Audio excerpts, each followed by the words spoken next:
Вёска Чахец, Пружанскі раён, Брэская вобласць, Рэспубліка Беларусь. Хаця вёска сама і старажытная, але вось гаспадары першы тут узгадваюцца толькі на самым пачатку 19 стагоддзя. Гэта былі такія шляхцічы межаеўскія, але правілі тут яны нядоўга ў Чахцы, таму што ўжо ў 1816 годзе па запрадажных паперах Чахец пераходзіць ад Калікста Межаеўска да Івана Крупінскага. А вось у 1820-х годах вось гэтую вёсачку набывае пружанскі земскі павятовы суддзя Міхал Булгарин. На той час Міхалу было недзе гадоў 25. Ён уже быў жанаты, і было яго двое дзетак. І вось, набыўшы сабе Чахец, на ўскрайку вёсачкі ён пачынае будаваць сабе сядзебны дом на вялізным каменным падмурку. І калі дом быў гатовы, то ён усю сваю сям'ю перавозіць з Пружан вось сюды, у вёсачку Чахец. А Міхал паходзіць са старажытнага беларускага роду Булгарыных. І ў яго захавалася вельмі шмат розных архіўных папер гэтага роду і старажытных кніг. І от уявіце сабе, колькі яго было кніг, што ён менавіта для кніг побач з домам будуе цэлую бібліятэку. Ну, конечно, не такую, як у нас у Менску, а крышачку меншую, ну, але ўсё ж такі кнігі там захоўваліся надзейна. І калі грымнула шляхецкае паўстанне, то Міхал Булгарин, як шляхціч, як чалавек адукаваны, конечно ж, падтрымаў паўстанцаў. А паўстанне гэта пачалося ў Варшаве ў 1830 годзе, 29 лістапада. Таму гэтае паўстанне бывае яшчэ называюць альбо шляхецкае паўстанне ці лістападаўскае. Я вось толькі дакладна не ведаю, ці ўдзельнічаў Міхал Булгарин у баявых дзеяннях. Але вось дакладна вядома тое, што вось сюды, у Чахец, прывозілі раненых паўстанцаў, і ў сядзібе Булгарынах ім аказвалі дапамогу. Пасля паразы паўстання шмат хто з нашых шляхцічаў быў арыштаваны і засланы ў Сібір. Шмат каму са шляхты прыйшлося пакінуць сваю радзіму і падацца ў эміграцыю. А вось тыя шляхцічы, якія засталіся жыць у сваіх маёнтках, тыя шляхцічы патрапілі пад пільнае вока царскай ахранкі.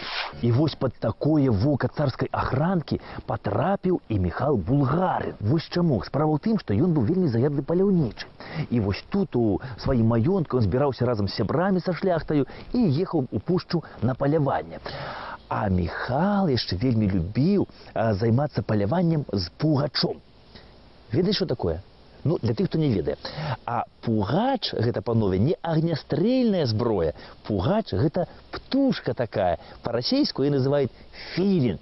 І вось нашы продкі яшчэ вельмі любілі хадзіць на паляванне з пугачом.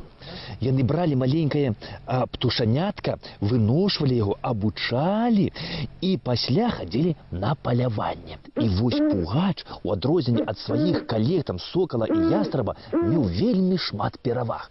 Першае, гэта тое, што ён быў вельмі настырны у пагоні за дабычаю. Лісу і зайца ён браў вельмі проста і нават мог утрымліваць казулю да прыходу паляўнічага. Ён хапаў яе вось так от за пысу сваімі кіпцюрамі і трымаў яе, пакуль не падыдзе гаспадар.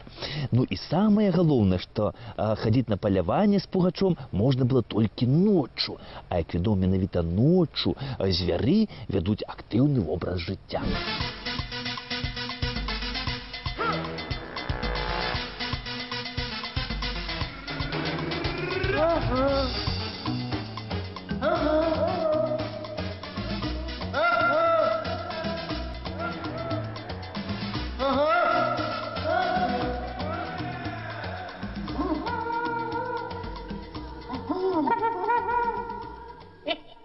І вось уладам было дакладзена аб тым, што ў маёнтку Чахец у пана Булгарина па начах збіраецца шляхта, і што гэта мусіць нейкае тайнае таварыства збіраецца рабіць новае паўстанне. І вось Міхала арыштавалі і кінулі ў турму. Чым усё скончылася, панства, я, шчыра скажу, не ведаю. Вядома толькі тое, што наступнымі гаспадарамі тут сталі паны керназіцкія. І вось разам з бацькамі тут жыла і дзяўчынка Марыся. А Марыся славілася сваёй прыгажосцю, на ўсё наваколле. І вось неяк у сярэдзіне 19 стагоддзя летнім ранкам да іхняга ганку пад'ехалі сваты. Да сватоў на ганак свайго палаца выйшаў прыйшоў пан Керназіцкі. Ну, яны перакінуліся там нейкімі такімі словамі, ну, які належаць такім стане, маўляў, там, вось, у вас, гаспадар, ёсць тавар ледзянец, у нас ёсць купец маладзец. Ну, пажартавалі вось так, ну, аб усім дамовіліся, і пасля дажынак, вось, тут у чахецкім маёнтку згулялі вяселле.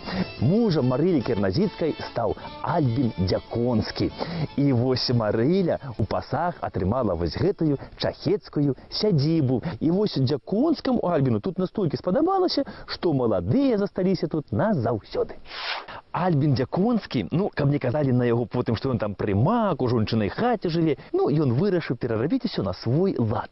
Ён крышку перарабіў дом Булгары на старажытны гэты і збоку да яго прыбудаваў вось гэтае двухпавярховае крыло. І калі да іх у госці на наваселле прыехала там уся радня і знаёмыя, то яны былі ў захапленні ад гэтай прыгажосці.